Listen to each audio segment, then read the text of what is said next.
ചാരു എന്റെ പെങ്ങളുടെ മകൾ. അവൾക്ക് എല്ലാവരും സ്നേഹിക്കാൻ മാത്രമേ അറിയൂ. പെയ്തൊഴിയാതെ എല്ലാ ദിവസവും വൈകുന്നേരം 6:30 നമ്മുടെ സ്വന്തം സൂര്യ ടിവിയിൽ. നീ ഇതുവരെ ചായ ഉണ്ടാക്കി കഴിഞ്ഞില്ലേ? അല്ല, നീ മാത്രമേ ഉള്ളൂ ഇവിടെ? മറ്റവളോടെ പോയി? പ്രതിഭ കുളിക്ക. അമ്മ പുലർച്ചയ്ക്ക് മറ്റല്ലേ വന്നേ?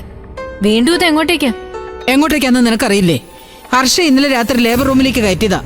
ഇതുവരെ പ്രസവിച്ചിട്ടില്ല. അതിന് അമ്മയ്ക്ക് എന്ത്? ഹർഷയുടെ ഡെലിവറി എടുക്കാൻ അവിടെ ഡോക്ടർ നേഴ്സുമാരും ഒക്കെ ഇല്ലേ? അമ്മയുടെ മോളോ മരുമകളോ ഒന്നും അല്ലല്ലോ. മരുമകളുടെ ഗുണം ഒന്നും പറയണ്ട. ആദ്യത്തേതും കൊള്ളാം, രണ്ടാമത്തേതും കൊള്ളാം. അവറ്റകളെക്കാളൊക്കെ എന്നെ സ്നേഹിക്കുകയും ബഹുമാനിക്കുകയൊക്കെ ചെയ്തേ ഹർഷ തന്നെയാ. അവരമ്മയുടെ മരുമകളാകാത്തോണ്ട് ആ സ്ഥാനത്ത് അവള് വരണായിരുന്നു. എങ്കിലമ്മയുടെ ഏറ്റവും വലിയ ശത്രു ഹർഷയായനെ. അതൊക്കെ നിന്റെ വെറും തോന്നലടി. ഹർഷ എങ്ങാനും ഇതെന്റെ ഭാര്യയെ വന്നിരുന്നെങ്കിൽ ഈ കുടുംബം രക്ഷപ്പെട്ടേനെ. ഇനി അതൊന്നും പറഞ്ഞിട്ട് കാര്യമില്ല. എനിക്ക് യോഗമില്ല, അവനും യോഗമില്ല. ഏട്ടന്റെ യോഗത്തെ കുറിച്ച് അമ്മ പറയണ്ട. എന്റെ 2 ഏട്ടന്മാർക്കും കിട്ടിയത് നല്ല ഭാര്യമാരെ തന്നെയാ. അവരെ സമാധാനത്തോടെ ജീവിക്കാൻ വിടാത്തത് അമ്മേ. ഞാൻ എന്ത് ചെയ്തിട്ടാടി? രാവിലെ തന്നെ വായിന്നൊന്നും കേക്കണ്ട നീ. അമ്മയൊന്ന് നിന്നേ. ഞാൻ പറഞ്ഞത് ശരിയല്ലേ? ഇന്ദ്രേട്ടനും അനു ഏട്ടത്തിയും പിരിഞ്ഞതില് അമ്മയ്ക്ക് ഒരു പങ്കുമില്ലെന്ന് പറയാൻ പറ്റുമോ? ഏട്ടത്തിയോട് കാണിച്ച അതേ സ്വഭാവം തന്നെ അമ്മ ഇപ്പൊ പ്രതിഭയോടും കാണിക്കാൻ തുടങ്ങിയിട്ടുണ്ട്. എന്നെ മാനിക്കാത്ത ഒരുത്തിയും ഞാൻ ഇവിടെ വെച്ച് പൊറുപ്പിക്കില്ലടി. ഇതേ എന്റെ വീടാ. എന്നെ അനുസരിക്കുന്നവര് മാത്രം ഇവിടെ മതി. അവിടെ നിന്നേ. അനു ഏട്ടത്തിയും പ്രതിഭയും അമ്മയുടെ എന്ത് അനുസരണക്കേടാ കാട്ടിയത്? ഏട്ടത്തിയുടെ കാര്യം പോട്ടെ, അവരവരുടെ പാട്ടിന് പോയി കഴിഞ്ഞു. പക്ഷെ പ്രതിഭയുടെ കാര്യം അങ്ങനെയല്ല. മൂത്ത മകനെ പോലെ അല്ല രണ്ടാമത്തെ മകനെന്ന് അമ്മയ്ക്ക് അറിയാലോ. എടി, നീ എന്താടി സത്യന്റെ പേരും പറഞ്ഞ് പേടിപ്പിക്കാണോ? അവനെയും ഞാൻ പ്രസവിച്ചു തന്നെയാടി. എനിക്കറിയാം എന്റെ മക്കളെ എങ്ങനെ വരുതിക്ക് നിർത്തണമെന്ന്. അയ്യോ, മോളുണർന്നല്ലോ. അമ്മ ഒന്ന് ചെന്ന് മോളെ എടുക്ക്. ഞാൻ ചെന്ന് ചായ എടുത്തോണ്ട് വരാം. എനിക്ക് മോളെ എടുക്കാനൊന്നും വയ്യ. മനുഷ്യന് ഒരു വഴിക്ക് പോകാനൊരുങ്ങി നിൽക്കുമ്പോഴാ നീ മോളുടെ അടുത്തേക്കല്ലേ. ചായ ഞാൻ കൂട്ടിക്കോളാം. ചെല്ലടി. അമ്മയുടെ ഒരു കാര്യം, പേരക്കുട്ടി ഒന്നെടുത്ത് അമ്മയുടെ ചേര ചുളുങ്ങി പോകത്ര.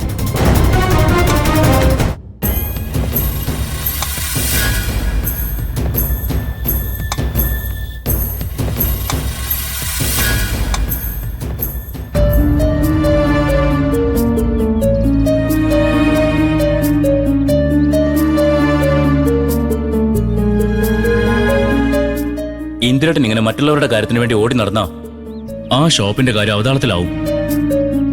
അത് ഏട്ടത്തിന്റെ കയ്യിൽ നിന്ന് എഴുതി വാങ്ങിച്ചാലേ ഇന്ദിരേട്ടൻ അത് സ്വന്തമായെന്ന് പറയാൻ പറ്റൂ. അതെ ഇന്ദിരേട്ടാ, അത് എത്രയും വേഗം ചെയ്യണം. ആന്റി കാശ് കൊടുക്കാതെ കട കിട്ടുമെന്നൊക്കെ പറയും. അതൊന്നും പ്രായോഗികമല്ല. ഇന്ദിരേട്ടൻ ദാസ് സാറിനെ അനുചേച്ചിയും കണ്ട് അതിനൊരു ക്ലാരിറ്റി വരുത്തണം. ദാസങ്ങള് അനുപമയായിട്ട് സംസാരിച്ച് ഉടനെ ഒരു തീരുമാനം ഉണ്ടാക്കുന്നൊക്കെ അമ്മ പറയുന്നത്. ഇന്നോ നാളെയോ അദ്ദേഹത്തെ പോയി കാണണമെന്നാ അമ്മ പറയുന്നത്.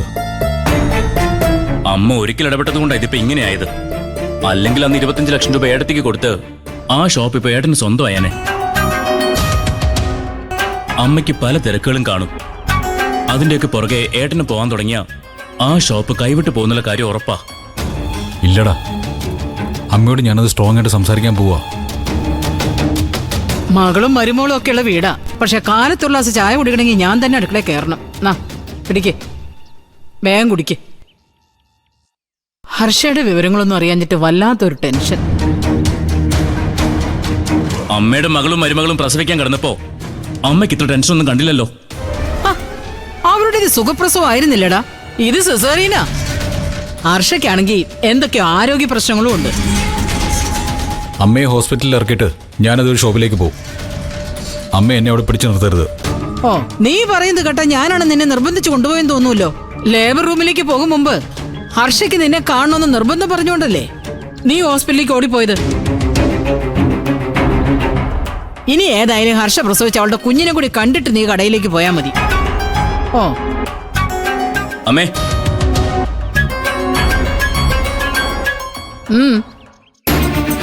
ഏട്ടൻ ഇങ്ങനെ കയറില്ലാതെ കെട്ടിയിടുന്നത് ശരിയല്ല കേട്ടോ. കണ്ടവളുമാരുടെ പ്രസവത്തിന് കാവലിരിക്കാതെ ഏട്ടന്റെ ഷോപ്പിന്റെ കാര്യത്തിൽ അമ്മ എന്തെങ്കിലും ഒരു തീരുമാനം ഉണ്ടാക്കി കൊടുക്കാൻ നോക്ക്. ഓ അതൊക്കെ ഞാൻ വേണ്ടതുപോലെ നോക്കുന്നുണ്ട് സത്യ. ഹോസ്പിറ്റലിൽ നിന്ന് ഞങ്ങൾ നേരെ പോകുന്ന ദാസാറിന്റെ വീട്ടിലേക്കാ. ഒരു ചില്ലി കാശിന്റെ ചെലവില്ലാതെ ആ ഷോപ്പ് ഇന്ദ്രന്റെ പേരിൽ എഴുതി വാങ്ങിക്കുന്ന നീ കണ്ടോ? ഇന്ദ്ര, നീ ചായ കുടിച്ചു കഴിഞ്ഞാൽ വണ്ടി എടുക്ക്, പോവാം.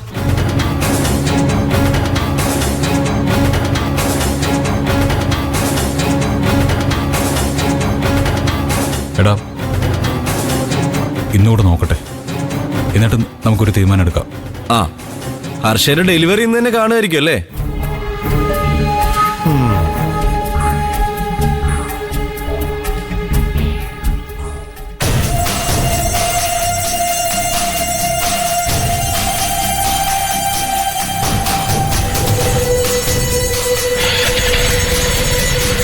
ഇന്ദ്ര, പോവാം.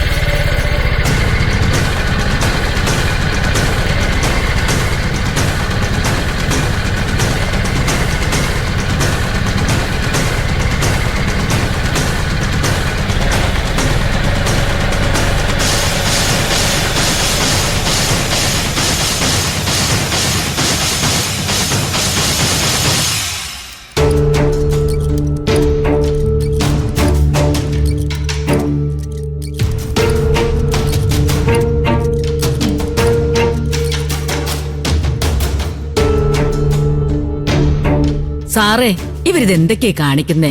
ഒന്നും മനസ്സിലാവുന്നില്ലല്ലോ. ഇന്നലെ രാത്രി ഓപ്പറേഷൻ ചെയ്യാമെന്ന് പറഞ്ഞ് അകത്ത് കയറ്റിയതാ. എന്നിട്ടത് രാവിലത്തേക്ക് മാറ്റിയെന്ന് പറഞ്ഞു. അത് കഴിഞ്ഞ് ഇത്രയും സമയമായി, ഇതുവരെ ഒരു വിവരവും ഇല്ല. കുഞ്ഞമ്മേ, നമുക്ക് എന്ത് ചെയ്യാൻ പറ്റും? അവര് പറയുന്നല്ലേ നമുക്കറിയൂ. ആ, അവരാണെങ്കി ഒന്നും പറയുന്നുമില്ലല്ലോ. നമുക്കിനി എന്ത് ചെയ്യാൻ പറ്റും? കാത്തിരിക്കാം, അല്ലാതെ വേറെ വഴിയില്ലല്ലോ. ഇനി വന്നിട്ട് ഉച്ച കഴിയുമെന്ന് പറയാതിരുന്നാ മതിയായിരുന്നു.